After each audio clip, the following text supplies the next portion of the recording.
Hello दोस्तों, welcome to our channel. तो आज हम बहुत ही ज्यादा इंपॉर्टेंट चैप्टर की बात करने वाले हैं। विश्वास मानिए, रेलवे हो या कोई भी कॉम्पिटेटिव एग्जाम, रेलवे में तो इस चैप्टर से 2 क्वेश्चंस तक मिल जाते हैं, एक थ्योरेटिकल पोर्शन से और 1 से 2 न्यूमेरिकल।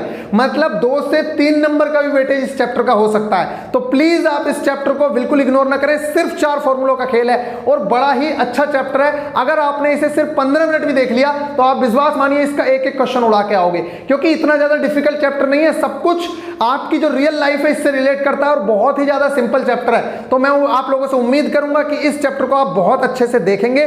क्लास 9th की chapter number, class 9th NCERT science का चैप्टर नंबर 11 है। इसका नाम है कार्य तथा ऊर्जा। बहुत दिन से हम इस चैप्टर का इंतजार कर रहे थे, तो आज हम इसके न्यूमेरिकल को भी खत्म कर देंगे और इसकी हम थ्योरी भी समझेंगे। आप लोगों को ये बता दूं, इस बोर्ड के चक्कर में मत रहना कि दिख रहा है कि नहीं दिख रहा। देखो, आप लोगों को सब कुछ दिख ही रहा होगा, लेकिन इसकी मैं आप लोगों को पीडीएफ भी प्रोवाइड कराऊंगा। इसकी आप टेंशन मत लो। इस बोर्ड की फोटो भी प्रोवाइड कराऊंगा, पीडीएफ भी प्रोवाइड कराऊंगा। तो उस चीज की तो बिल्कुल आपको टेंशन लेनी नहीं है कि कहां पे क्या लिखा हुआ है। फिलहाल आप इस चैप्टर को समझने की कोशिश करिए। और इस चैप्टर को समझने से पहले हम सबसे पहले डिफरेंस जानेंगे, कार्य, ऊर्जा और पावर। मतलब कार्य, ऊर्जा और शक्ति में क्या डिफरेंस है। फिर हम काम करना शुरू करेंगे इस चैप्टर पे और बड़ा आसानी से आप सारे के सारी चीजें कर पाएंगे। तो ठीक है गाइस, इसे स्टार्ट करते हैं। एएलपी हो, जेई हो, ग्रुप डी हो, ये लगातार इससे क्वेश्चन पूछेगा और बच्चे इससे घबराते हैं, जबकि ये 2-3 फॉर्मूला का खेल है और सारे के सारे न्यूमेरिकल चुटकियों में उड़ा दोगे आप। मैं लिख के देता हूं इस बात को, जितने भी न्यूमेरिकल इससे आते हैं सारे के सारे चुटकियों में उड़ाओगे। देखिए अभी करना क्या है। कार्य की बात करते हैं साहब, फिर ऊर्जा की बात करेंगे, फिर पावर की। कार्य क्या है? साइंस जो है, कार्य बहुत डिफर है। आपको जो लगता है, मतलब साइंस में जो कार्य माना गया है वो बहुत डिफरेंट है। आपको लगता होगा कि जैसे मान लीजिए मैंने ये चीज धकेलना शुरू किया, मैं इसे 10 घंटे तक भी धकेलता रहूं और ये दीवार अपनी जगह से ना हिले तो मैंने कोई काम नहीं किया। जबकि मेरे घर वालों को लग रहा है कि लड़का तो बड़ा काम कर रहा है, जब से उसे धकेलने पे लगा हुआ है। मेरे चाहे कितने पसीने छूटे, चाहे मेरा कुछ हाल हो जाए, अगर ये दीवार अपनी जगह से नहीं हिली है तब साइंस कहेगी कि ना, तूने कोई काम नहीं किया। समझ आई? तो साइंस की लैंग्वेज में जब आप किसी वस्तु पर बल लगाओ और वो बल की दिशा में विस्थापित हो जाए, या बल की दिशा में भी नहीं होगी विस्थापित, मतलब विस्थापित होनी चाहिए वो, आपने फोर्स लगाया और वस्तु विस्थापित हो गई, तब हम कहेंगे कि भैया तुमने काम कर दिया। निगेटिव वर्क भी हो जाता है। पता चला कि आप किसी चीज को उठाने की कोशिश कर रहे थे लेकिन वो नीचे गिर गई, समझ आ रहे हो, या किसी चीज को आप गिराने की कोशिश कर रहे हो वो ऊपर उठ रही है, तो उस टाइम में निगेटिव वर्क होगा। वो बात करेंगे। कई बार जीरो भी वर्क होगा, तो कार्य जीरो भी हो सकता है, निगेटिव भी। वो सारी बातें हम करेंगे, कैसे होगा, क्या होगा। तो फिलहाल कार्य क्या है? किसी वस्तु, जैसे ये F है, आपने यहां पे कोई वस्तु रखी हुई है, ये इस बॉक्स को आपने F4 से धकेला, अगर ये धिकल गई, मतलब कहने का ये है कि आगे चली गई, विस्थापित हो गई। देखिए पहले ये वस्तु यहां थी, ये देखिए यहां थी, फिर उसके बाद ये नीले रंग का जो निशान दिख रहा है, वस्तु यहां आ गई जब हमने फोर्स लगाया, मतलब हमने S डिस्प्लेस कर दी वस्तु। इसका मतलब क्या है? हमने कुछ ना कुछ काम कर दिया। और काम तभी होता है जब हम बल लगाएं और बल, वस्तु की बल जो है क्या कर दे, विस्थापित कर दे वस्तु को। तो अब क्या हुआ? तो बल, वर्क की जो डेफिनेशन आती है वो यही आती है कि कार्य क्या है? बल गुणा बल की दिशा में किया गया विस्थापन, या वस्तु जो चली है, तो बल गुणा विस्थापन को क्या कहते हैं? कार्य कहते हैं। तो आपका जो फॉर्मूला निकल के आता है W बराबर F डॉट ds। अब डॉट और क्रॉस प्रोडक्ट 2 चीजें होती हैं जो 11th में पढ़ी जाती हैं। 9th के लेवल से सिर्फ इतना पढ़ना होता है कि बल और विस्थापन के गुणनफल को कार्य कहते हैं, बस इतना पढ़ा जाता है। लेकिन हमारा रेलवे का एग्जाम है, इसलिए थोड़ा सा पर हम चलेंगे।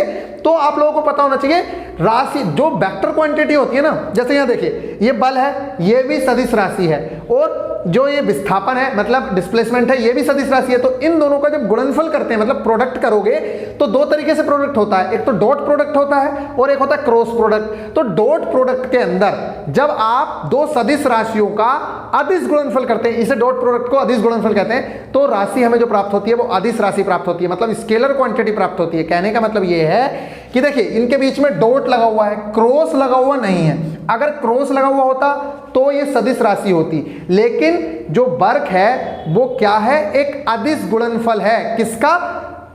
बल का और विस्थापन का। तो अब अदिश गुणनफल का फॉर्मूला होता है, अभी आप सिर्फ इतना समझो, वैसे 11th के लेवल का है, नहीं तो आपको मैं W बराबर F डॉट ds बता दूंगा, बस यहीं से काम हो जाएगा। लेकिन हम थोड़ा सा आगे चल रहे हैं क्योंकि वो चीजें बहुत इंपॉर्टेंट है, उससे हमारे बहुत सारी चीजें बनेगी। तो जब आपको बताया मैंने ए डॉट बी होता है तो वो खुलता है ए बी कोस थीटा में। इसी तरीके से अगर हमारा एफ डॉट एस है तो वो किस में खुलेगा? एफ एस कोस थीटा में। और थीटा क्या है? F और S के बीच का एंगल है। F और S का मतलब जैसे मान लीजिए यहां पे आपने फोर्स लगाया F और वस्तु खिंच के आ गई यहां तक, तो इन दोनों के बीच जो एंगल बनेगा, वस्तु विस्थापित तो इधर हुई, तो ये S है, आपने फोर्स इधर लगाया, तो ये जो कोण है थीटा, ये दोनों के बीच का एंगल है। अगर ये कहीं पे भी 90 डिग्री हुआ तो आप लोगों का काम हो जाएगा जीरो वर्क डन। अभी जीरो वर्क डन से रिलेटेड बहुत बहुत ज्यादा क्वेश्चन पूछे जाते हैं, तो चलिए यहां समझेंगे। तो अभी पहले हमने सिर्फ इतना समझा कि कार्य क्या है। कार्य आपको समझ आया कि कार्य क्या है? बल गुणा बल की दिशा में विस्थापन क्या कहलाता है? हमारा कार्य कहलाता है। तो W बराबर क्या हो गया? F डॉट ds, और F डॉट ds को जब हम खोलते हैं तो वो Fs कोस थीटा में खुलता है। तो ये अभी आपका काम आ गया, जो फॉर्मूला आ गया पहला ये आ गया। इसमें आप लोगों को क्या चीज याद रखनी है कि बल एक अदिश राशि है। क्यों? क्योंकि डॉट प्रोडक्ट से निकल के आती है। नहीं तो आप ये भी कह सकते थे कि भैया ये जो चीज है फोर्स भी एक सदिश राशि है, विस्थापन भी एक सदिश राशि है, तो जब इन दोनों को गुणा कर रहे हो तब तो निकल के बाहर क्या आनी चाहिए? सदिश राशि आनी चाहिए। लेकिन कार्य तो अदिश राशि है। वो इसलिए है क्योंकि डॉट प्रोडक्ट जब होता है तब वो चीज निकल के आती है, क्या? अदिश राशि निकल के आती है। अब यहां पे बात करते हैं यूनिट्स की बाद में बात करेंगे, ऊर्जा की बात करते हैं। एनर्जी क्या है? कार्य आपने समझा। देखो कभी भी कोई कार्य करना है तो आपको उसके लिए एनर्जी होनी चाहिए, मतलब आपके पास एनर्जी है तभी आप कार्य कर पाएंगे। इसीलिए कहते हैं कैपेसिटी टू डू वर्क या एबिलिटी टू डू वर्क, मतलब किसी काम को करने के लिए आपके पास एनर्जी होगी तभी आप काम कर पाएंगे। इसलिए बोल रहा है कार्य करने की क्षमता, मतलब जो ये काम कर रहे हो इसे करने की जो आपके पास कैपेसिटी है वही चीज एनर्जी है। क्या? एक बार और समझ लो, कैपेसिटी टू डू वर्क या एबिलिटी टू डू वर्क, ये आप लोगों की कहलाती है एनर्जी। मतलब सीधा सा ये है कि आपके पास जो क्षमता है काम को करने की, वही चीज क्या है? ऊर्जा और कार्य लगभग सेम ही चीजें हैं, अलग नहीं है ये, लेकिन बस डिफरेंट डेफिनेशन है। थोड़ी सी देख लो कि कार्य करने की क्षमता को ऊर्जा कहते हैं, इसीलिए कह रहे हैं energy is the capacity to do work या एबिलिटी टू डू वर्क। और हम जानते हैं कार्य ऊर्जा प्रमेय से ये सिद्ध भी होता है कि एनर्जी जो होती है वो कार्य के समतुल्य होती है। देखो ये कार्य ऊर्जा प्रमेय है, यहां देखेंगे अभी हम कि कार्य जो आता है वो एनर्जी के बराबर ही आता है। वर्क अगर करना है तो एनर्जी होनी ही चाहिए। अगर आप 15 जूल का काम करेंगे तब क्या होगा? मान लीजिए 15 जूल का एनर्जी खर्च किया आपने, तब आपको 15 जूल का कार्य मिलेगा। ये यहां बोलना सही है, वैसे ये कथन नहीं होता है कि जितना आप एनर्जी दोगे उतना आपको काम मिलेगा, क्योंकि कुछ एनर्जी वेस्टेज भी हो जाती है। यहीं से कॉन्सेप्ट निकल के आता है इफिशियंसी का। समझ आ रहे हो? मान लीजिए आपने किसी चीज पे काम तो किया 15 जूल, ठीक है, मतलब एनर्जी तो खर्च की 15 जूल, लेकिन आपको कार्य मिला 10 जूल, तो आपसे वो पूछेगा बताओ आपकी इफिशियंसी कितनी है। समझ आ रही है? तो इफिशियंसी जो निकल के आती है वो यहीं से निकल के आती है। तो इफिशियंसी क्या होगा भाई? 10/15 गुणा 100% हो गया, इफिशियंसी निकल लोगे। मतलब हमने इनपुट कितना दिया। देखो इफिशियंसी का ही फॉर्मूला सीख लो। यहाँ क्या हुआ? इफिशियंसी ये है दक्षता। इसमें क्या है? इनपुट जितना दिया, इनपुट दिया आपने 15 यहां, और आउटपुट कितना मिला? 10 मल्टीप्लाई बाई 100। अब आप इसे काट लो, आपका आंसर आ जाएगा। जो भी आंसर आएगा उस चीज की हमें टेंशन नहीं है क्या आंसर आएगा। 2/3 शायद 66.6% आएगा। तो इस तरह से आप इफिशियंसी भी निकाल सकते हो। नेक्स्ट है ऊर्जा। तो ऊर्जा की मैंने बताई आपको, तो ऊर्जा की यूनिट और कार्य की यूनिट सेम ही होगी, क्योंकि आप लोगों को बताया मैंने कि दोनों लगभग सेम ही चीजें हैं। तो अगर ऊर्जा और कार्य की यूनिट सेम है तो जितनी भी ऊर्जाएं होंगी उनकी सबकी विमा एक सी होगी, वो होगी कार्य के बराबर। और कार्य की विमा होती है ml2 t की -2, ठीक है, ml2 t की पावर -2, ये कार्य की विमा होती है। ठीक इसी तरीके से कार्य की विमा की तरह चाहे जितनी भी एनर्जीज होंगी उन सब की विमा ml2 t -2 ही होगी, और उनकी यूनिट भी क्या होगी? जूल ही होगी। या अर्ग है वो तो आप लोगों को पता है, सीजीएस यूनिट है, उसमें कोई बड़ी बात नहीं है। लेकिन कार्य और ऊर्जा की जो यूनिट होती है वो सेम होती है। आप लोगों को इतनी बातें पता चल गई। अब बात करते हैं, एनर्जी कोई एक टाइप की तो है नहीं, एनर्जी तो बहुत टाइप की होती है। जैसे कि मैकेनिकल एनर्जी हो गई, हीट एनर्जी हो गई, लाइट एनर्जी हो गई, इसके अलावा सोलर एनर्जी होगी, chemical energy, nuclear energy, sound energy. Sound energy भी एक एनर्जी होती है। आपने सुना है कि कभी हेलीकॉप्टर अगर बहुत पास से गुजर जाते हैं तो आपके मकान की खिड़कियां तक टूट जाती हैं, ऐसा भी होता है, खिड़कियों के शीशे टूट जाते हैं, शीशे। ये एनर्जी मतलब ध्वनि ऊर्जा के कारण हो रहा है। समझ आ रही है ना? अब आप सुन रहे हो किसी, मैंने बोला आप सुन रहे हो, तो एक एनर्जी को ही तो सुन पा, मतलब एनर्जी तो गई है, एक एनर्जी तो ट्रांसफर हुई है जिसे आपने सुन लिया। ठीक इसी तरीके से आपकी सोलर एनर्जी है जिसके तहत आप खाना बना पा रहे हो, ठीक है, सोलर एनर्जी से खाना बना पा रहे हो। तो ये चीजें हैं कि केमिकल एनर्जी, केमिकल एनर्जी क्या है, आप लोगों ने देखा सेल है, सेल में क्या हो रहा है, रासायनिक ऊर्जा है, और आप क्या कर रहे हो, उसे प्रकाश ऊर्जा में चेंज कर दे रहे हो, कर रहे हो ना, बैटरी में डाल के उसे प्रकाश ऊर्जा में चेंज कर दे रहे हो। तो ये सारी की सारी जो एनर्जीज हैं वो क्या हैं देखो, पूरे वर्ल्ड के अंदर या यूनिवर्स के अंदर जितनी भी एनर्जी है वो तो कंजर्वेशन, मतलब energy, law of energy of conservation आपने पढ़ा होगा। उसका मतलब है कि ऊर्जा हमेशा सेम रहेगी। पूरे जो वर्ल्ड है या पूरी जो दुनिया है या पूरा जो ब्रह्मांड है उसकी एनर्जी कभी चेंज नहीं होगी, मतलब वो सेम ही रहेगी। इसीलिए वो सिद्धांत आया है कि ऊर्जा को ना तो नष्ट किया जा सकता है ना उत्पन्न किया जा सकता है, केवल एक फॉर्म से दूसरी फॉर्म में चेंज किया जा सकता है। समझ आ रही है इसका मतलब? इसीलिए अब बच्चे कहेंगे कि भैया जब ऊर्जा नष्ट ही नहीं हो रही तो ये क्यों कहते हैं कि save energy, save energy, save energy. वो इसलिए कहा जाता है सेव एनर्जी कि अगर आप एनर्जी ज्यादा खर्च करोगे तो आपको ये तो पता है कि एनर्जी भले ही चेंज तो हो रही है, लेकिन आपने ये देखा कि चेंज करने में जो खर्चा आ रहा है या जो हमारा एक्सपेक्ट, मतलब बहुत सारी चीजें खर्च हो रही है ना। मान लीजिए देखिए पानी गिर रहा है, आपने पानी को टरबाइन पे गिराया और आपने लाइट बनाई, मतलब क्या किया, हाइड्रोलिक एनर्जी से आपने कौन सी एनर्जी बना ली, हाइड्रोलिक एनर्जी से आपने कौन सी एनर्जी बना ली, आपने एनर्जी बना ली इलेक्ट्रिकल एनर्जी, मान लीजिए चलिए इलेक्ट्रिकल एनर्जी बना ली। अब हुआ क्या, इस प्रोसेस में जो खर्चा हुआ, अगर ये प्रोसेस अगर डायरेक्ट बदल जाती तब तो आप कितना भी खर्चा कर लेते, लेकिन डायरेक्ट नहीं बदल रही है, उसमें बहुत सारे हमारे इक्विपमेंट्स, बहुत सारी चीजें, बहुत सारे एम्प्लॉय, ये सब लोग काम कर रहे हैं, तब जाके वो चेंज हो रही है। एनर्जी वैसे तो पूरी की पूरी सेम है, लेकिन उसे चेंज करने में तो हमारा खर्चा आ रहा है ना, इसलिए हमें सेव एनर्जी कॉन्सेप्ट बोला जाता है। तो ये हो गई। अब हमारे जो चैप्टर में जो यहां पे पढ़ी जा रही है इसमें फिजिक्स में, तो मैकेनिकल एनर्जी मोस्ट इंपोर्टेंट होती है। मैकेनिकल एनर्जी मोस्ट इंपोर्टेंट है। तो मैकेनिकल एनर्जी क्या होती है, तो काइनेटिक एनर्जी और पोटेंशियल एनर्जी, मतलब स्थितिज ऊर्जा और गतिज ऊर्जा के योग को, मतलब इन दोनों को अगर जोड़ दिया जाए तब हम कहते हैं कि क्या है, हमारे पास मैकेनिकल एनर्जी है। मैकेनिकल एनर्जी क्या होगी, मैकेनिकल एनर्जी की डेफिनेशन ही आती है due to its motion and its position. अगर वस्तु की गति के कारण या स्थिति के कारण ऊर्जा है तब हम ये कहते हैं कि वो यांत्रिक ऊर्जा कहलाई। क्यों, क्योंकि स्थिति के कारण जो ऊर्जा आएगी, भाई देखिए ये गिलास है यहां, ये गिलास है यहां, मैंने इसको नीचे से उठाया यहां, तो इसके अंदर अब एनर्जी आ गई है। अगर इसे मैं छोड़ दूं और नीचे कोई बैठा हुआ हो तो उसके चोट लगेगी, और वो चोट किसके तहत लगेगी, क्योंकि इसके अंदर एनर्जी है। दूसरी चीज आप कहोगे भैया इसे तो पृथ्वी खींच रही है, वो बात ठीक है, लेकिन इसे जब मैं ऊपर लाया हूं, देखो ये तो नीचे ही जाना चाह रहा था, लेकिन मैं इसे फोर्स लगा के ऊपर लाया हूं ना, मैंने कुछ कार्य किया है, मैंने इस पे ऊर्जा खर्च की है, तो वो ऊर्जा ऊपर लाने में जो लगी है वो इसके अंदर अभी है, तो वो एनर्जी नीचे जाके इफेक्ट करेगी। ठीक इसी तरीके से जैसे आपने हथौड़ा उठाया, अब वो हथौड़ा नीचे मारोगे या हथौड़ा खाली भी छोड़ोगे तब भी वो कुछ ना कुछ तो इंपैक्ट करेगा। अगर उसके नीचे कील लगी हुई है तो वो उस चीज को ठोकेगा ना, उसने काम किया ना। इसीलिए कह रहे हैं कि स्थिति के कारण जो ऊर्जा होगी किसी वस्तु के पास, उसकी स्थिति के कारण जो ऊर्जा होती है उसे स्थितिज ऊर्जा कहते हैं। क्या,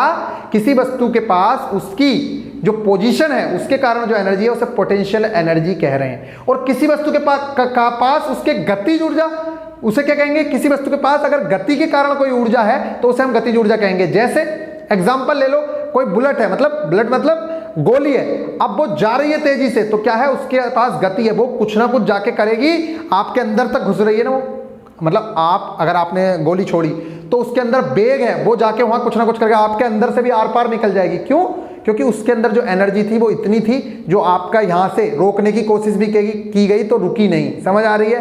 तो ये है गतिज ऊर्जा और स्थितिज ऊर्जा का कॉन्सेप्ट। तो आप लोगों को पता चल गया। अब देखो, अब गतिज ऊर्जा और स्थितिज ऊर्जा में क्या बात करें भाई, पोटेंशियल एनर्जी है। पोटेंशियल एनर्जी, अब देखो यहां पे दिख रहा होगा आपको, ये कोई चीज मैंने नीचे से ऊपर उठाई तो इसके अंदर कौन सी ऊर्जा आ गई, पोटेंशियल एनर्जी आ गई। अभी ये नीचे रखी थी तो इसके अंदर कोई ऊर्जा नहीं थी। अगर ये नीचे रखी हुई है तो इसके अंदर कोई एनर्जी नहीं, लेकिन जब मैंने इसे ऊपर उठा दिया, तो जब मैं इसे नीचे से, भाई इस चीज को मैं नीचे से उठा के लाऊंगा तो h हाइट पे ये आ गई है।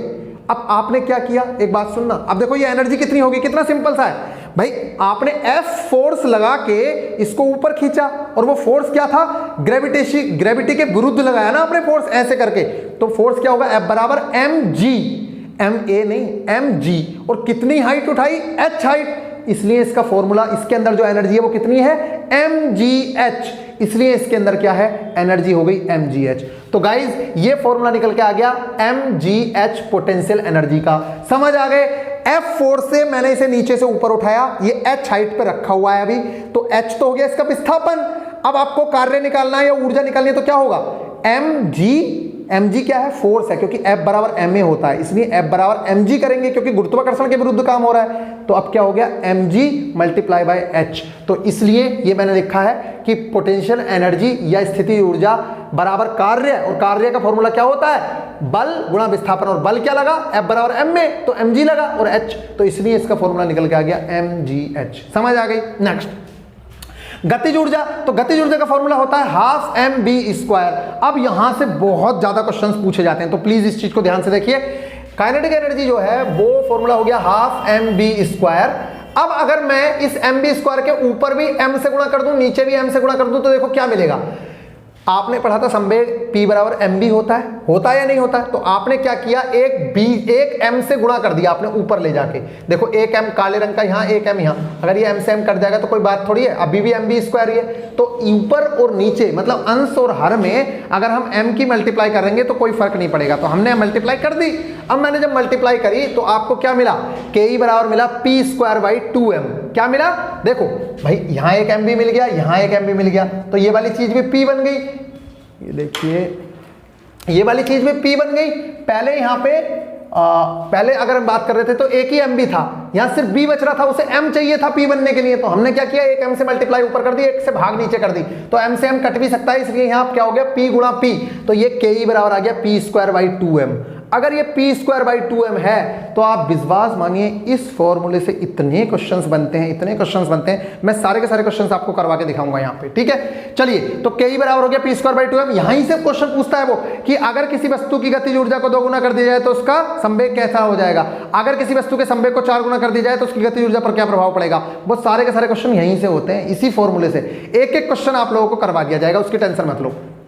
तो अब एनर्जी आपने समझ ली कितनी तरीके की है, ऊर्जा का law of conservation of energy समझ लिया आपने कि ऊर्जा को ना तो नष्ट किया जा सकता है ना ही उत्पन्न किया जा सकता है, केवल एक फॉर्म से दूसरी फॉर्म में चेंज किया जा सकता है। और ये वाले क्वेश्चन भी मैंने आप लोगों को प्रोवाइड करा दिए हैं कि क्वेश्चन पूछता है वो कि विद्युत जनरेटर क्या कर रहा है, जनरेटर क्या कर रहा है भाई, मैकेनिकल एनर्जी को किस एनर्जी में चेंज कर रहा है, वो मैकेनिकल एनर्जी को वो इलेक्ट्रिकल एनर्जी में चेंज कर रहा है। ठीक इसी तरीके से विद्युत मोटर क्या कर रही है, मोटर क्या कर रही है भाई, मोटर ने हमसे इलेक्ट्रिसिटी ली और हमें क्या दिया, पानी निकाल के दिया, तो वो क्या कर रही है, मैकेनिकल एनर्जी में चेंज कर रही है। समझ रहे हो ना। इसी तरीके से आप साइकिल चला रहे हो, समझ रहे हो ना, तो आपने क्या किया, अपनी जो पेशीय ऊर्जा है या जो भी ऊर्जा है उसे आपने किसमें बदल दिया, गतिज ऊर्जा में बदल दिया। तो इस तरीके से आपके एग्जाम्पल्स रहेंगे, माइक्रोफोन है और भी बहुत सारी चीजें हैं जो आपसे 1 नंबर में पूछता है, वो मैं यहाँ लगा दूंगा, देख लेना।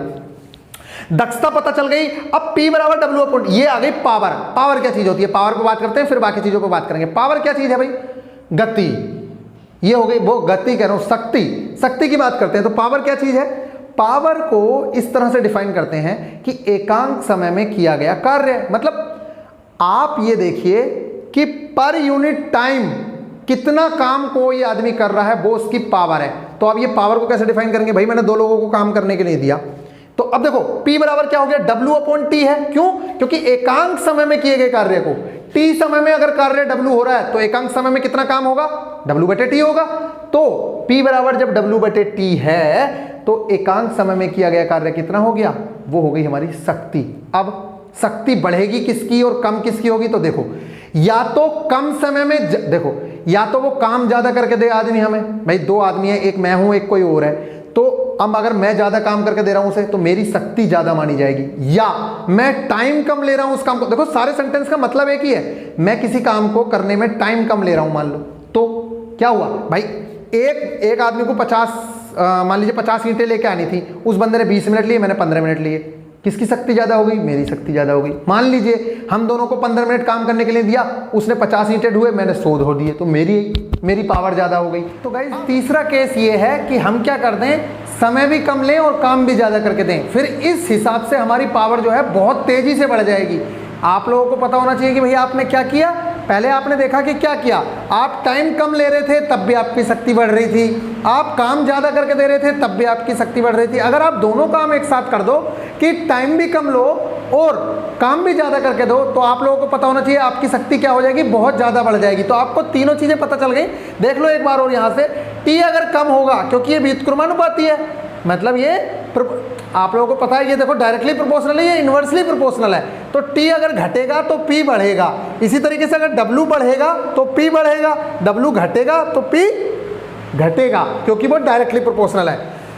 इस तरीके से वो चीज़ें हो गई। अब मैं बात करता हूँ यूनिट्स के बारे में, इनकी यूनिट्स का क्या खेला है। तो देखो कार्य का क्या है, W बराबर एफ डॉट डी से डी एस है, तो एफ की क्या होगी न्यूटन, एस की क्या होगी मीटर, तो न्यूटन मीटर यूनिट हो गई किसकी, कार्य की। और कार्य जो खोजा था वो जूल ने, मतलब जूल के बारे में बताया जाता है, तो इसलिए उसकी यूनिट उसके नाम पे रख दी है जूल। इसी तरीके से शक्ति है, उसकी यूनिट वाट रख दी है। ऐसे फोर्स है, उसकी यूनिट न्यूटन रख दी गई है। अब फिलहाल यहाँ देखो यूनिट वैसे तो इसकी निकल के आ रही है, न्यूटन फोर्स की हो गई और मीटर होगी डिस्प्लेसमेंट की, तो न्यूटन मीटर यूनिट आ गई। अब न्यूटन को आप क्या लिख सकते हो भाई, फोर्स है तो फोर्स को क्या लिख सकते हो, एम ए से KG metre per second square. तो इस तरीके से ये वाली यूनिट भी निकल के आ जाएगी, KG metre per second square multiply by metre तो है ही, तो इसे हम लिख सकते हैं KG metre square second square. अब सेकंड स्क्वायर अगर नीचे से ऊपर जाएगा तो वो माइनस में जाएगा, तो KG metre square second square, जिसे हम जूल भी कह सकते हैं। तो ये हो गई इसकी यूनिट कार्य की, और सेम यूनिट ऊर्जा की होंगी, क्योंकि कार्य और ऊर्जा बोथ आर द सेम। इन मतलब एक सेंस में इन दोनों को सेम ही कहेंगे, क्योंकि आप लोगों ने अभी देखा है कि अगर वर्क करना है तो एनर्जी होना जरूरी है, इसीलिए इनकी यूनिट्स भी सेम है और इनकी डायमेंशंस भी सेम है। नेक्स्ट जो मोस्ट इंपोर्टेंट है, पूछ लिया जाता है कि एक जूल में कितने आर्ग। भाई सबसे बड़ी बात आपको याद रखनी है कि आर्ग जो है सीजीएस मात्रक है, किसमें, सीजीएस यूनिट में, जो मैं पहले ही बता चुका हूं। तो बस करना कुछ नहीं है भैया, यहाँ पे जो ग्राम है, किलोग्राम है, उसकी जगह ग्राम करोगे तो 1000 आ जाएगा। भाई 1 किलोग्राम में 1000 ग्राम हो गए, तो 10⁻³ यहाँ से मिल गई। इसके बाद यहाँ सेंटीमीटर स्क्वायर है, यहाँ मीटर स्क्वायर है, तो जब मीटर स्क्वायर को सेंटीमीटर स्क्वायर में चेंज करोगे, और 1 मीटर में 100 सेंटीमीटर होते हैं, तो जब 100 सेंटीमीटर का स्क्वायर होगा तो कितना हो जाएगा, 10⁻⁴। 10⁻³ वो है, 10⁻⁴ ये है, कितनी हो गई, 10⁻⁴ हो गई 7। इसलिए 1 जूल में 10⁻⁷ अर्ग होते हैं। पिछली वीडियो में बहुत अच्छे से समझा रखा है। तो ये हो गया हमारा काम। अब इससे इंपॉर्टेंट, मोस्ट इंपॉर्टेंट जहां से आपका क्वेश्चन बनेगा, जीरो वर्क डन की कंडीशन क्या है, वो बहुत पूछता है। जीरो वर्क डन की कंडीशन से क्या मतलब है, फैन की स्पीड थोड़ी कम कर देते हैं। जीरो वर्क डन की क्या है, जीरो वर्क डन का मतलब है, जैसे मैंने बताया आप लोगों से, देखो जीरो वर्क डन के लिए 2 काम होने चाहिए। अब कोस थीटा की वैल्यू, आप इसमें आ रहा है एफ एस कोस थीटा, तो थीटा अगर 90 डिग्री, आपने पढ़ा ना कोस 90 की वैल्यू कितनी होती है, जीरो होती है ना। आपने देखा साइन 0 की वैल्यू 0 होती है, फिर 1 तक बढ़ती है। ठीक इसी तरीके से कोस 90 की, वो कोस 0 की वैल्यू 1 होती है और फिर 0 तक घटती जाती है। समझ आ रही है ना। इसलिए आप लोगों को ये याद रखना है कि अगर कहीं भी 90 आ गया, चूंकि कोस 90 की वैल्यू 0 है, इसलिए हमारा वर्क डन 0 होगा। तो जीरो वर्क डन की कंडीशन से बहुत क्वेश्चंस पूछे जाते हैं। अब देखो कैसे, मैंने इस दीवार को धक्का लगाया, इस केस में विस्थापन 0 हो गया। जब मैंने इस दीवार को धक्का लगाया और ये दीवार नहीं धकेली गई मुझसे, मतलब ये अपने स्थान से नहीं हटा पाया मैं इस दीवार को, तो उस केस में क्या हुआ, एस की वैल्यू 0 हो गई। मान लीजिए ये चीज थी, यहां मैंने इस पर फोर्स लगाने की कोशिश की, लेकिन ये अपनी जगह से नहीं हटी, तो इसने कोई भी विस्थापन किया, डिस्प्लेस हुई नहीं हुई ना, तो डिस्प्लेसमेंट 0 है। और W बराबर एफ डॉट डी एस होता है, मतलब एफ गुणा डी एस मान लो आप। जब f गुणा डी एस है और s की वैल्यू 0 हो गई, मतलब विस्थापन 0 हो गया, तो आपका कार्य क्या हो गया, इस केस में 0 हो गया। दूसरा केस कौन सा है, 90 डिग्री वाला, अभी बात करेंगे उसकी भी। अभी ऐसे केस और देख लेते हैं जिसमें विस्थापन 0 होगा। देखो 25 केजी लेकर कोई आदमी खड़ा है, क्या करा है, 25 केजी वजन लिया उसने, ऐसे लो, और वो खड़ा हो गया साहब, ऐसे खड़ा है। अब क्या हुआ, वो चला कहीं, नहीं चलाना, तो उसका विस्थापन कितना, 0। इसलिए आप लोगों को आंसर क्या लगाना है इसका, वर्क डन क्या होगा, 0।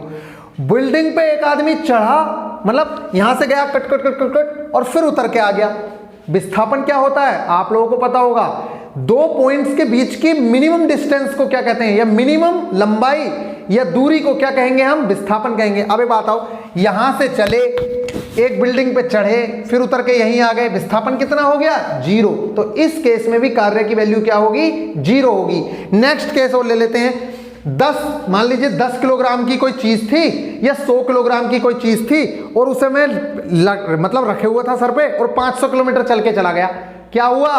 क्या हुआ? वो जो 500 केजी की चीज है, जैसे ये 500 केजी की मान लो, ये मुझ पे फोर्स लगा रही है नीचे की तरफ, क्योंकि इसे गुरुत्व बल खींच रहा है, तो पृथ्वी का गुरुत्वीय बल खींच रहा है, तो ये नीचे की तरफ बल लगा रही है, मैं चल किधर रहा हूं? आगे। तो समझ आ रही है क्या हुआ? 90 डिग्री का कोण बन गया बल और विस्थापन के बीच। बल लग रहा है नीचे की तरफ, विस्थापन हो रहा है इधर की तरफ। किताब चल किधर रही है? देखो यहां बल तो लगा रही है इधर, चल रहे हैं इधर। कितने डिग्री का कोण बना? 90 डिग्री का कोण। इसलिए इसमें क्या हो गया? जीरो काम हो गया, क्योंकि हमने पढ़ा है W बराबर होता है एफ एस कोस थीटा। अगर कोस 90, थीटा की जगह 90 आ गया तो हमारी वैल्यू वर्क डन की कितनी हो जाएगी? जीरो हो जाएगी। समझ आ गई? तो ये हो गए आप लोगों के केसेस। इसके अलावा बाकी केसेस, एक केस में आपसे पूछूंगा, चंद्रमा जो है, हमारी पृथ्वी सूर्य की तरफ चक्कर लगा रही है और ठीक इसी तरीके से चंद्रमा हमारी तरफ जो चक्कर लगा रहा था उसके द्वारा किया गया कार्य कितना होगा? उस केस में थीटा बराबर 90 डिग्री का कॉन्सेप्ट लगेगा या विस्थापन बराबर जीरो का कॉन्सेप्ट लगेगा? जरूर से जरूर बताना। बस एक बार थोड़ा सा समझ लो, बता देता हूं। जैसे मान लीजिए यहाँ पे हमारी पृथ्वी के चारों तरफ चक्कर लगा रहा है, तो उसकी प्रवृत्ति तो ये है चंद्रमा के घूमने की कि इधर जाऊंगा मैं, लेकिन वो ऐसे हो जाता है। क्यों? ऐसे ऐसे घूमता है। देखो ऐसे है तो चीजें ऐसे जाती रहती हैं, ऐसे ऐसे। और इसका रीजन आप लोगों को पता है कि इसका रीजन क्या है। तो अब यहां से आप लोगों को पता चल गया कि ये क्या बना रहा है, कितने डिग्री का एंगल बना रहा है। ये आप लोग मुझे बताना। ये वाला क्वेश्चन बहुत इंपॉर्टेंट है और पूछ लिया जाता है कि अगर चंद्रमा पृथ्वी की तरफ चारों तरफ चक्कर लगा रहा है, इतने न्यूटन से, फोर्स से, बताएगा, पता नहीं, डिटेल देगा आपको खूब सारी, और फिर आपसे पूछेगा बताओ कितना कार्य किया। अब बताओ, मैं बोल नहीं रहा हूं, ठीक है। ये हो गया। अब हम बात करते हैं नेक्स्ट ऊर्जाओं की। तो ऊर्जा मैंने आप लोगों को बता दी। एक हमारी स्थितिज ऊर्जा है जिसका फॉर्मूला निकाल दिया हमने, P बराबर mgh। और ठीक इसी तरीके से काइनेटिक एनर्जी निकाल दी हमने, हाफ mv²। और हाफ mv² में m की ऊपर गुणा करके m की नीचा गुणा करके हमने ke बराबर p²/2m निकाल दिया। इससे हम बहुत सारे क्वेश्चन लगाएंगे, अभी बताऊंगा। ठीक इसी तरीके से हमने अब क्या पढ़ना है? मास एनर्जी, द्रव्यमान ऊर्जा समीकरण। द्रव्यमान ऊर्जा समीकरण क्या कर रही है भैया?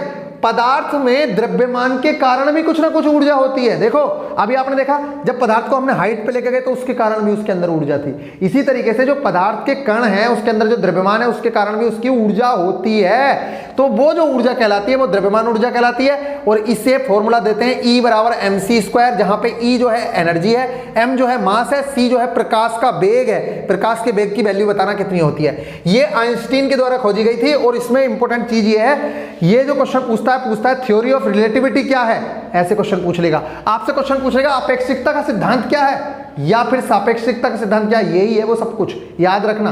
द्रव्यमान ऊर्जा समीकरण, अपेक्षिकता का सिद्धांत, थ्योरी ऑफ रिलेटिविटी, सापेक्षिकता का सिद्धांत, सब कुछ यही है, याद रखना। E बराबर mc², जिसमें c क्या है? प्रकाश का वेग है। इससे क्वेश्चन आते हैं, m दे देगा, c दे देगा और E की वैल्यू पूछ लेगा आपसे, ठीक है। अब बात करते हैं यूनिट्स की। किसकी? एनर्जी की यूनिट्स की।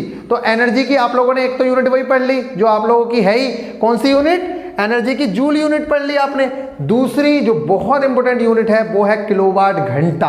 किलोवाट घंटा, जो आपके घरों पे लाइट आती है उसमें जो यूनिट होती है, एक यूनिट, उसको बोलते हैं क्या? किलोवाट घंटा। आप कैसे पता चलाएंगे?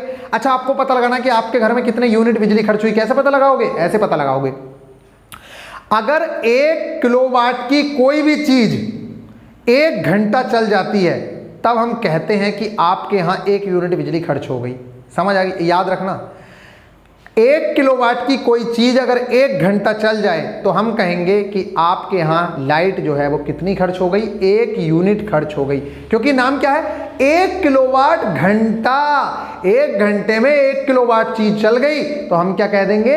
हमारी जो यूनिट है वो 1 यूनिट खर्च हो गई। अब देखो क्वेश्चन कैसे देता है। क्वेश्चन देता है एक 100 वाट का बल्ब है, रोज डेली 10 घंटे जलता है। देख लो, सुन लेना, 100 वाट का बल्ब है, रोज डेली 10 घंटे जलता है।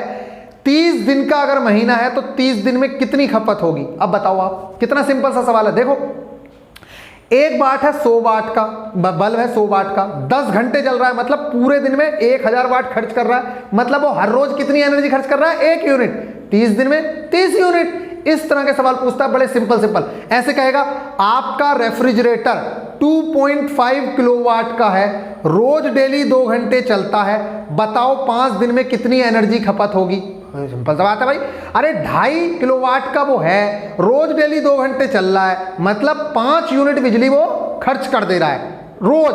तो 5 दिन में पूछेगा तो 25, 6 दिन में पूछेगा तो 30, जितने में पूछेगा हम बताते रहेंगे। कैसे होंगे क्वेश्चंस? देखो, सवाल निकालने का सबसे अच्छा तरीका है नंबर ऑफ यूनिट्स, क्या वाट, घंटा, समय, इन तीनों के ऊपर गुणा कर दो बटे 1000। अब जैसे आपका क्वेश्चन आया था, क्वेश्चन करवाएंगे हम, जैसे क्वेश्चन आया था आपका कि क्या है 100 वाट का एक बल्ब है, तो आप यहां पे 100 वाट लिख दो, मल्टीप्लाई बाय कितने घंटे जलता है, 10 घंटे जलता है, एक महीने में खपत बतानी है लो, तो 1000 से 1000 काट दो, 30 यूनिट की खपत हो गई। कर लोगे क्वेश्चन? इसी तरह के क्वेश्चन बहुत सारे पूछे जाते हैं। अब मान लो वो कह देता 100 वाट के 10 बल्ब हैं, तो आपको यहां पे n जो ये दे रखा है, ये इसलिए है आपके घर में जितनी भी चीजें चल रही है ना, वो n की जगह लिखना है। मान लीजिए मैं कहता हूं कि आपके घर में, ये तो बहुत डिफिकल्ट लेवल का क्वेश्चन हो जाएगा, ऐसा आएगा नहीं, ये आपके घर में एक रेफ्रिजरेटर भी है, आपके घर में एक प्रेस भी है और ये भी है, तीनों चलती हैं पूरे दिन। तो आपको क्या करना है, तीनों को जोड़ लेना है कि कितने यूनिट हो रहा है, और फिर बताएगा वो ये 1 घंटे चलता है, 2 घंटे। अगर वो कहता है समान घंटे चलती है, 1-1 घंटे चलती हैं, तब तो सिंपल हो गया। अगर वो कहता है ये 1 घंटे चलती है दिन में, वो 2 घंटे करती है, वो 3 घंटे चलती है, तब आप ये देखोगे कि 1 घंटे में ये कितना खर्च कर रही है, वो कितना खर्च कर रही है, और तीनों का निकालोगे 1 दिन की खपत, और तीनों की 1 दिन की खपत, और वो पूछेगा 5 दिन की, तो 5 से मल्टीप्लाई करके वो वाली खपत का आंसर निकाल दोगे। अभी क्वेश्चन करेंगे, सारे क्वेश्चन एक क्वेश्चन आप लोग इसका बना लोगे, ठीक है। तो काइनेटिक एनर्जी हो गई, द्रव्यमान ऊर्जा समीकरण हो गई, किलोवाट घंटा। अब देखो किलोवाट घंटा में भी कई बार पूछते हैं कितने जूल, कितना सिंपल तो है। अरे 1 किलोवाट में 1000 वाट हो गई भाई, किलो वोट है ना, ये आपकी जो एसआई यूनिट है वो क्या है, वोट है, सिर्फ वोट। तो अगर आपको वोट में चाहिए तो आप क्या करेंगे, इसे 1 किलोवाट को वोट में बनाओगे, और आपकी जो एसआई यूनिट है वो टाइम की क्या है, सेकंड, तो उसे घंटा जो है उसे सेकंड में बदलोगे, बस इतना सा करना है। यहाँ पे 1000 लिखो, यहाँ पे 3600 सेकंड, 1 घंटे में 3600 सेकंड, 1 किलोवाट में 1000 वॉट, इन दोनों को मल्टीप्लाई करोगे 3.6 × 10⁻⁶ जूल आ जाएगा। अपने आप आ गया आंसर, कुछ करने की रटने की जरूरत नहीं है। नंबर ऑफ यूनिट्स निकालने का तरीका यही है कि कितने वाट की कोई चीज है, कितनी चीजें हैं वो यहाँ n से मल्टीप्लाई कर सकते हो, कितने घंटे चली वो यहाँ, कितने समय तक चली, ठीक है, 30 दिन तक, 50 दिन तक, 60 दिन तक, अपोन में 1000 लाना है, आंसर आ जाएगा। लेकिन ये याद रखना, ऊपर बाट में ही चीज होगी तभी यहाँ 1000 लगाओगे। अगर आप यहाँ 1000 लगा रहे हो तो ऊपर चीज बाट में रखोगे, अगर यहाँ 1000 नहीं लगा रहे हो तो ऊपर चीज किलोवाट में भी रख सकते हो। समझ आ गई ना? अरे सिंपल सा फंडा मैंने बताया, एक चीज याद रख लो, आपके सारे क्वेश्चन हो जाएंगे। कोई चीज 1 किलोवाट की अगर 1 घंटा दिन भर चलती है तो वो 1 यूनिट खर्च करती है। अब अपने हिसाब से क्वेश्चन को कर सकते हो आप, करवाऊंगा मैं वैसे, ठीक है। अब आ गई कार्य ऊर्जा प्रमेय। कार्य ऊर्जा प्रमेय क्या है, एनर्जी का जो ट्रांसफर है वो अमाउंट ऑफ वर्क डन के बराबर होता है। मतलब जो एनर्जी ट्रांसफर हुई है, और एनर्जी ट्रांसफर हम निकाल लेते हैं काइनेटिक एनर्जी का डिफरेंस, अंतिम ऊर्जा माइनस फाइनल ऊर्जा, तो half mv2² minus half mv1², और W बराबर ये आ गया, तो W बराबर हाफ mv2 माइनस v1 का स्क्वायर आ गया। ये चीज होगी खत्म। इसके अलावा जो यहाँ पे एक इंपॉर्टेंट चीज है वो है टक्कर। टक्कर भी मैं आप लोगों को समझा देता हूँ। टक्कर हमारी 3 तरीके की है, जो पूछता नहीं है ज्यादा, बस बता देता हूँ। प्रत्यास्थ टक्कर है, अप्रत्यास्थ टक्कर है, पूर्णतः अप्रत्यास्थ टक्कर है। क्या मतलब, इलास्टिक टक्कर होती है, इलास्टिक कोलिजन होता है। तो अब इसमें क्या है, इलास्टिक में क्या होता है, एक ऐसी टक्कर, मान लीजिए इलास्टिक टक्कर का मतलब है, जैसे मान लीजिए आपका फर्श है, आपने यहाँ से कोई गेंद उछाली और वो यहीं आ गई बराबर में। मान लीजिए आपने 3 मीटर से कोई गेंद नीचे गिराई और वो उछल के आपके 3 मीटर तक ही आ गई, मतलब एनर्जी का कोई भी लॉस नहीं हुआ, इसलिए हम उसे क्या कहेंगे, प्रत्यास्थ टक्कर कहेंगे। समझ आ गई? तो ये हो गई हमारी प्रत्यास्थ टक्कर। इसमें काइनेटिक ऊर्जा जो है संरक्षित हो गई, संरक्षित तो हो ही गई भैया, जितनी ऊर्जा से फेंका था वही ऊपर आ गई, मतलब वो कि वो चीज हमें सेम मिल गई। नेक्स्ट है E की वैल्यू 0 होती है, प्रत्यास्थ गुणांक का मान होता है, इसे तो छोड़ ही दो, ये कुछ पूछेगा नहीं आपसे। नेक्स्ट है अप्रत्यास्थ टक्कर। अप्रत्यास्थ टक्कर क्या, मान लीजिए आपने गेंद गिराई 10 मीटर से यहाँ से और उछली वो 3 मीटर तक ही, तो उसमें एनर्जी कुछ लॉस हुई है, इसलिए वो टक्कर क्या है, अप्रत्यास्थ टक्कर है। जिस वेग से वो चीज टकराई थी, मान लीजिए आपने यहाँ से किसी वेग से टकराई, उस वेग से वो वापस नहीं आई। मान लीजिए जैसे मैंने दीवार पर कोई चीज फेंक कर, यहाँ पे मारी मैंने चीज फेंक के 15 मीटर पर सेकंड से टकराई और 15 मीटर से अगर वो वापस नहीं आएगी तो वो अप्रत्यास्थ टक्कर कहलाएगी। तीसरा होता है बहुत सिंपल, पूर्णतः अप्रत्यास्थ टक्कर। उसमें क्या होगा, अगर आपने कोई चीज इस पे फेंकी तो वो इस पे चिपक जाएगी ऐसे, और जब वो इस पे चिपक गई फिर इसके साथ ही वो गति करेगी। समझ आ रही है ना? मान लीजिए यहाँ है इन दोनों को, तो ये दोनों एक दूसरे के साथ चिपक के और फिर गति करेंगे, तो वो कहलाएगी आपकी पूर्णतः अप्रत्यास्थ टक्कर। इसमें क्या होता है, काइनेटिक एनर्जी इसके अंदर भी जीरो नहीं होगी, मतलब कांस्टेंट नहीं होगी, जो पहले थी वही नहीं होगी, ना ही यहाँ काइनेटिक एनर्जी कांस्टेंट होगी, जबकि पहले वाले में काइनेटिक एनर्जी कांस्टेंट होगी, जैसे आपके गिराया और फिर ऊपर उठा लिया। समझ आ गई? तो ये रहा आप लोगों का कोलिजन का टक्कर का काम खत्म। अब स्प्रिंग की काइनेटिक एनर्जी भी पूछ लेता कई बार। स्प्रिंग की काइनेटिक एनर्जी बस इतना याद रखो, जैसे एक स्प्रिंग है भाई, एक स्प्रिंग है, आपने चाहे उसे खींच रखा है चाहे उसे दबा रखा है, उसके अंदर एक एनर्जी दे दी। आपने एक स्प्रिंग को ऐसे खींच लिया, मान लीजिए ये एक्स खींचा, यहां था स्प्रिंग, आपने फोर्स लगा के इसे एक्स खींच लिया, तो इसके अंदर एक एनर्जी आ जाती है जिसे कहते हैं पी। जैसे ये हाफ mv स्क्वायर है, ऐसे ये हाफ के एक्स स्क्वायर है। क्या है? के एक्स स्क्वायर, जहां एक्स विस्थापित, कितनी विस्थापित हुई। ठीक इसी तरीके से आपने देखा, अगर स्प्रिंग है, इसे मैं दबा दूं और जब मैं छोड़ूंगा तो ये चोट मारेगा ना, तो वही इसके अंदर मैंने जो दबाई है उसके अंदर जो एनर्जी आई है, और वो इसको कहते हैं हम कॉन्फ़िगरेशन चेंज करने के कारण, या इसकी आकृति को चेंज कर, जैसे नॉर्मल आकृति ये थी, हमने इसको दबा दिया या खींच दिया, इसके कारण जो इसके अंदर एनर्जी आई है, ये भी एक तरीके की स्थितिज ऊर्जा है, लेकिन इसको कौन सी एनर्जी बोल रहे हैं? स्प्रिंग की स्थितिज ऊर्जा। इस तरीके से आप लोगों के सारे के सारे कॉन्सेप्ट क्लियर होते हैं। अब बात करते हैं कि कार्य कब पॉजिटिव होगा, कब नेगेटिव होगा, कब। तो पॉजिटिव कार्य तो आपको पता है कि जिधर आपने, जैसे मान लीजिए ये चीज है, मैंने इस पे इधर बल लगाया और ये इधर ही विस्थापित हो गई, तब तो ये पॉजिटिव वर्क है। अगर मैंने क्या किया, मान लीजिए ये वस्तु है और मैं इस चीज को ऊपर उठाना चाह रहा था, लेकिन ये नीचे गिर जा रही है, इसका मतलब क्या है कि नीचे जो चीज लग रही है उसका वो मुझसे ज्यादा फोर्स लगा रही है, और जो काम भाई कार्य करना कब माना जाएगा? जिस डायरेक्शन में आप उठाना चाह रहे थे उस दिशा में उठे तभी तो कार्य माना जाएगा, वो तो विपरीत दिशा में काम कर गई, इसका मतलब हुआ कि वहां पे नेगेटिव काम हो गया। जैसे मान लीजिए हमेशा देखो एक गाड़ी जा रही है ऐसे चल के, तो गाड़ी तो पॉजिटिव काम कर रही है, गाड़ी के इंजन द्वारा काम तो पॉजिटिव किया जा रहा है, लेकिन फ्रिक्शन क्या कर रहा है? उसे पीछे की तरफ खींच रहा है, तो फ्रिक्शन के द्वारा किया गया कार्य नेगेटिव होगा, गाड़ी के इंजन द्वारा किया गया कार्य पॉजिटिव होगा। इस चीज को याद रखना। अब बात करते हैं वर्क डन जीरो, तो मैंने आप लोगों को समझा ही दिया है, ये वाली चीज भी हो गई है। अब बात करते हैं निगेटिव की। तो निगेटिव मैंने बताई दिया आप लोगों को कि फ्रिक्शन जैसा है वो क्या चीज कहलाएगी? निगेटिव कहलाएगी। या फिर जिस डायरेक्शन में आप फोर्स लगा रहे हो उसकी उल्टी डायरेक्शन में काम होना शुरू हो जाए, तब हम कहेंगे क्या हो गया भैया? तब हमारा कार्य निगेटिव हो गया। जैसे मैंने अभी बताया, हम किसी चीज को ऊपर को उठा रहे हैं, वो नीचे गिर रही है, तो वो क्या है? निगेटिव काम है फिर। ठीक है, तो ये वाली चीजें समझ आ गई, ये भी चीज समझ आ गई। तो आई होप कि आप लोगों को ये चीजें, हाँ एक चीज और ये पूछ लेता है, कोई वस्तु पृथ्वी, देखो अब देखो दो कंडीशंस बनेंगी। अभी इस चीज को पृथ्वी मानना, अभी ये मत मानना, देखो अभी ये पृथ्वी है, खाली पृथ्वी यहां। अब एक वस्तु यहां रखी है, देखो अब क्वेश्चंस पूछेंगे अभी बहुत सारे स्थितिज ऊर्जा गतिज ऊर्जा के क्वेश्चन। यहां रखी है कोई चीज यहां पे, अब मैं आपसे ये कहता हूं कि ये जो चीज है इसके अंदर कौन सी एनर्जी है? ठीक है, कौन कौन सी एनर्जी है? अभी ये पृथ्वी मानो इस चीज को, या मैं नीचे रख दूं, लो ये पृथ्वी मान लो, यहां पे कोई चीज रखी है पृथ्वी पे, तो इस टाइम पे ना तो इसके अंदर काइनेटिक एनर्जी है ना इसके अंदर पोटेंशियल एनर्जी है। क्यों? काइनेटिक एनर्जी जब आएगी जब इसके अंदर वेग आएगा। देखो मास तो है इसका, मान लिया मैंने, लेकिन काइनेटिक एनर्जी का फॉर्मूला क्या है? Half mv square. तो मास तो ठीक है, लेकिन अगर वेलोसिटी नहीं है, ये चल नहीं रहा है, तो इसके अंदर काइनेटिक एनर्जी जीरो है। और ये धरती पे रखा हुआ है अभी, तो हाइट भी इसकी कुछ नहीं मानी जाएगी। जब धरती पे रखी है कोई चीज तो इसकी हाइट नहीं मानी जाएगी। तो ये वाला जो कॉन्सेप्ट है, देखो ये धरती पे रखी है कोई चीज और स्टेबल है, मतलब स्थिर है, तो वहां पे h की वैल्यू जीरो हो गई, वेलोसिटी है नहीं, इसलिए यहाँ पे काइनेटिक एनर्जी और पोटेंशियल एनर्जी मतलब गतिज ऊर्जा और स्थितिज ऊर्जा दोनों के मान जीरो होंगे। ठीक इसी तरीके से ये देखो, एक वस्तु यहां रखी है लेकिन ये गतिशील है, पृथ्वी पे है लेकिन ये गतिशील है। अगर ये गतिशील है तो आप लोगों को पता होना चाहिए, देखो भाई हाइट नहीं है, जब किसी चीज के अंदर हाइट ना दिखे आपको तब पोटेंशियल एनर्जी जीरो, अगर आपके अंदर वेलोसिटी ना दिखे तब काइनेटिक एनर्जी जीरो। अब देखो यहां हाइट तो है नहीं लेकिन ये चल रही है ना, मोशन में है, इसलिए इसकी काइनेटिक एनर्जी कुछ ना कुछ होगी, तो वो जीरो नहीं होगी।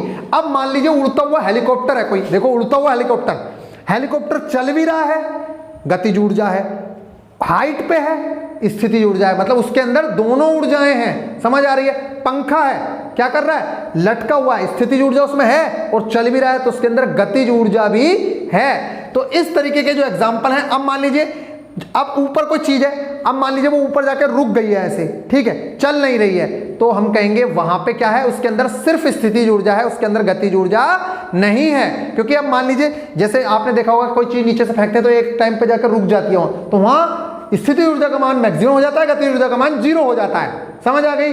अगर वो चल रही होगी तब गतिज ऊर्जा मानी जाएगी, अदरवाइज गतिज ऊर्जा नहीं मानी जाएगी। तो अब स्थितिज ऊर्जा और गतिज ऊर्जा को पहचानने का सबसे फंडा सिंपल ये है, अगर हाइट दिखे, कोई चीज हाइट पे रखी है तो उसके अंदर वो स्थितिज ऊर्जा होगी, अगर कोई चीज चल रही है तो उसके अंदर स्थितिज ऊर्जा होगी। अब आप लोगों ने क्वेश्चंस इसके, आई होप कि आप लोग सारे के सारे क्वेश्चंस निपटा लोगे। तो इसके अलावा कोई क्वेश्चन, कोई चीज़ बचती तो नहीं है। एक बार और देख लेते हैं। एनर्जी हो गई है, जीरो वर्क डन कंडीशन हो गया है, वोट हो गया। हाँ, ये फॉर्मूला बच रहा है, एक मिनट देखिए इस चीज को देखिए। P जो पावर निकालने का फॉर्मूला है उसका एक फॉर्मूला और होता है, P बराबर F मल्टीप्लाई बाय B। क्यों होता है? अब देखो ये वाली चीज मिटा दी जाए क्या? ये वाली चीज मिटा देते हैं एक बार। देखो अभी आपने देखा यहां पे कि P बराबर आपने पढ़ा, P बराबर क्या होता है? P बराबर होता है अपने W बटे T।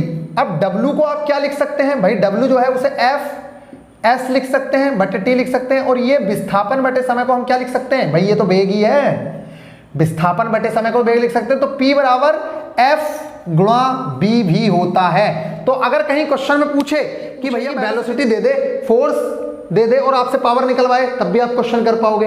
अगर आपसे पूछे कि पावर इतनी है, वेलोसिटी इतनी है, फोर्स निकाल दो, तब भी आप कर पाओगे। तो ये हो गया आप लोगों का कॉन्सेप्चुअल वाला पार्ट। इसके बाद हम न्यूमेरिकल वाला पार्ट करेंगे, और विश्वास मानिए इतने सिंपल न्यूमेरिकल है, उसमें कुछ भी नहीं है।